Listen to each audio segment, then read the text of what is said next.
लेकिन जब आप हृदय में इतनी जगह ना दे पाओ, भजन आप कर नहीं पाते, ध्यान आपका लगता नहीं, आलस सिर चढ़ के बोलता है, शरीर में बहुत बुरी तरह फंस गए हैं, आत्मा अपने आप को मान नहीं पा रहे, फिर बड़ा मुश्किल होगा, बहुत मुश्किल होगा आप लोगों के लिए। लेकिन जब आप अपने आप को आत्मा मान लोगे, इस संसार के अंदर सबसे बड़ा दोष,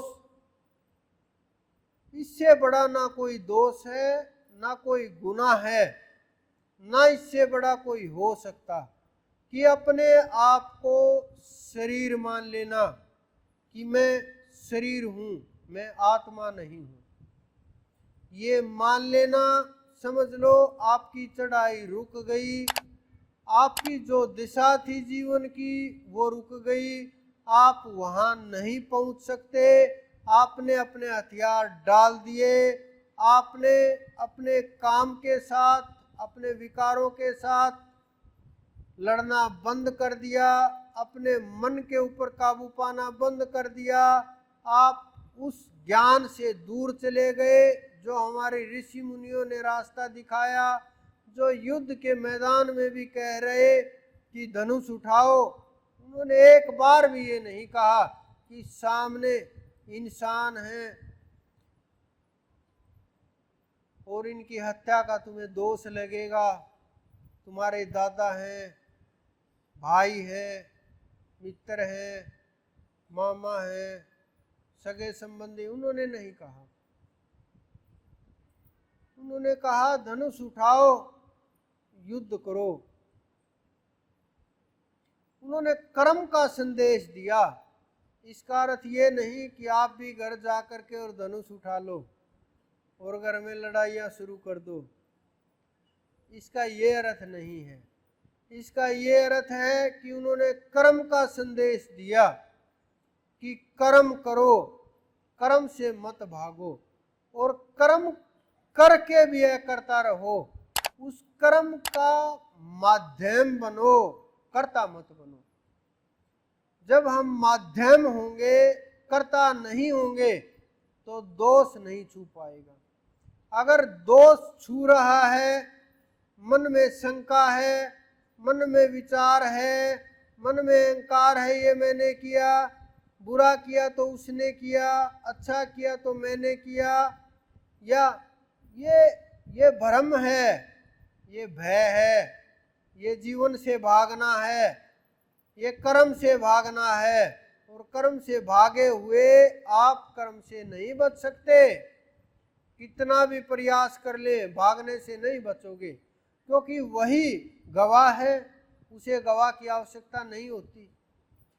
और जो आपके साथ गवाही देने जाएगा वो बोलता रहता है भजन करो भजन करो, क्योंकि गुरु के बिना वहाँ कोई साथी नहीं होता, गुरु के बिना वहाँ कोई रास्ता दिखाने वाला नहीं होता, गुरु के बिना आपका कोई गवाह नहीं होता, गुरु के बिना हाथ पकड़ के कौन लेके जाएगा, गुरु के बिना वहाँ से कौन निकालेगा। बहुत बड़ी मुश्किल बात है, इन दोनों का तालमेल बहुत आवश्यक है।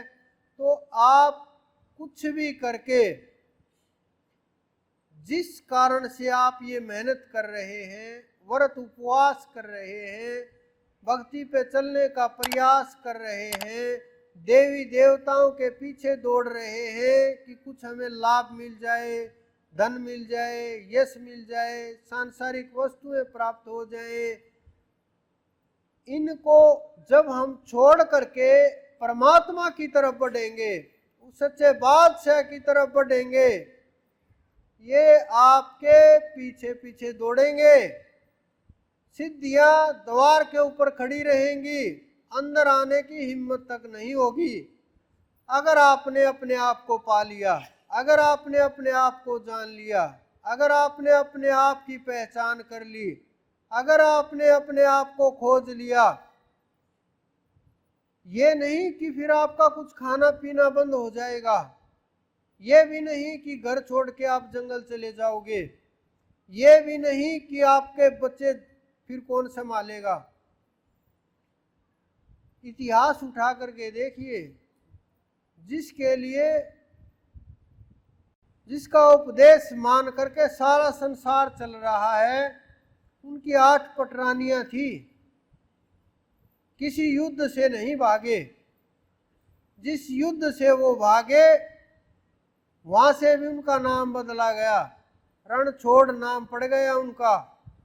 और जिससे भागे उसको भी समय आने के ऊपर उनका भी काम करवा दिया। कितने जिसके पीछे हम चल रहे हैं, जिसको हम अपना आदर्श मानते हैं, जिसको करोड़ों अरबों लोग अपना इष्ट मानते हैं, जिसको करोड़ों अरबों लोग अपना परमात्मा मानते हैं, उनके बताए मार्ग पर नहीं चल रहे। क्योंकि उन्होंने साफ साफ कहा था, जो भूतों को पूजेगा भूतों को प्राप्त होगा, जो पितरों को पूजेगा पितरों को प्राप्त होगा, जो देवताओं को पूजेगा देवताओं को प्राप्त होगा, और जो मुझे पूजेगा वो मुझे प्राप्त होगा। उन्होंने ये शब्द गीता में कहे हैं, तो उसकी तरफ बढ़ नहीं रहे हैं, भजन नहीं हो रहा। ये नहीं कि आप कि मैं तो उनका बाल गोपाल ले रखा, उन्हीं की पूजा उन्हीं के पास जाऊंगा। नहीं जाओगे, क्योंकि रास्ता ही नहीं है। ये वहाँ रास्ता नहीं जाता, ये वहाँ चढ़ाई नहीं होती, वहाँ तक ये जीवों को लेकर के नहीं जाता। इससे आत्मा की पहचान नहीं होगी। किसी को हुई हो तो बता सकते हैं आप। जिन्होंने पाया ऋषि मुनियों ने, जिन्होंने संत महात्माओं ने पाया, उन्होंने ध्यान के जरिए पाया, योग के जरिए पाया, उसको समझ करके पाया, शरीर और आत्मा में भेद करके समझा, तब उनका अज्ञान भ्रम दूर हुआ, ज्ञान का प्रकाश हुआ। ज्ञान का प्रकाश ये नहीं होता कि आप आंख मिचोगे बैठोगे, बड़ा सा सूरज की तरह से प्रकाश दिखाई देगा कि हमें ज्ञान हो गया। ज्ञान का प्रकाश ये होता है कि जो अंधेरा था वो समाप्त हो गया। ये नहीं कि दीपक जलेगा, थोड़ा सा अंधकार समाप्त होगा, बाकी अंधकार रहेगा, उसका दायरा है। वो हजारों, हमारे ऋषि मुनियों ने बोला कि करोड़ों सूर्यों के प्रकाश जितना, हजारों लाखों सूर्यों के प्रकाश जितना प्रकाश, यानी सारा सब कुछ अंधेरा समाप्त हो जाएगा। अंधेरा कहने को कुछ रहेगा नहीं। इसका मतलब अज्ञान समाप्त हो जाएगा। ये नहीं कि यही अज्ञान समाप्त होगा, घर जाके फिर अज्ञान घेर लेगा, कहीं गाड़ी में बैठोगे अज्ञान घेर लेगा, कहीं दूसरे रिश्तेदारी में जाओगे वहाँ घेर लेगा, किसी दूसरे देश में जाओगे वहाँ घेर लेगा। यानी अज्ञान समाप्त हो गया तो हो गया, ज्ञान हो गया तो हो गया। ये नहीं कि ज्ञान कुछ हो गया कुछ रह गया, अज्ञान कुछ चला गया कुछ रह गया, ऐसा नहीं है। ऐसा हो भी नहीं सकता और आज तक हुआ भी नहीं। या तो अज्ञान पूरा ही जाएगा या पूरा ही रहेगा, या तो पूर्ण ज्ञान होगा या अज्ञान होगा। ये नहीं है कि बीच में हो जाए कि कुछ एक हाथ ज्ञान में रहे एक अज्ञान में। जिस तरफ जब मरने लगेंगे उधर भाग लेंगे, जब तक जिंदा तब तक अज्ञान पकड़े हुए हैं कि संसार भी चलता रहेगा, मरते टाइम थोड़ा सा इधर खिसक लेंगे और काम हो गया। ये आपको जीते जी करना पड़ेगा, सांस चलते चलते करना पड़ेगा, शरीर रहते करना पड़ेगा, शरीर रहते प्राप्त करना है। अगर ये शरीर छूट गया तो कोई काम का नहीं रहेगा। आपने आपके आसपास बहुत लोग देखे होंगे, बहुत लोग जिनको आप शमशानों तक छोड़ करके आए होंगे, मित्र प्यारे रिश्तेदार जो आपके सबसे करीबी थे, वो सबको अपने हाथों से जला जला करके आए होंगे, मरते हुए देखे होंगे। लेकिन एक निश्चित समय के बाद वो यादें जाने लगती हैं। भूल जाते हैं। आपके 10 पीढ़ी पहले कौन थे पूर्वज, भूल गए हैं, याद ही नहीं है। फिर हम किसके लिए दौड़ भाग कर रहे हैं, मात्र नाम के लिए। क्या हासिल होगा, संसार में ख्याति के लिए क्या हासिल होगा। एक न एक दिन तो शरीर छोड़ करके जाना है।